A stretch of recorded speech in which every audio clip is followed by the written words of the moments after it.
Welcome, today for the Xiaomi 13 Lite, and I'll show you how to install a phone keyboard on this device.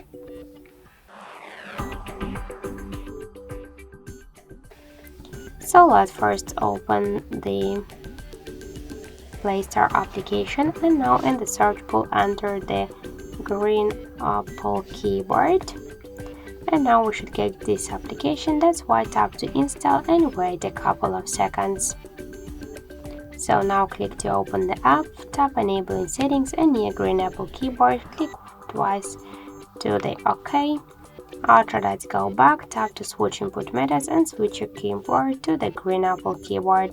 Now the process is finished, so let's go, for example, to the search to see the new look of the keyboard, and we can see that this keyboard is so close to the iPhone 1 as all of these emojis.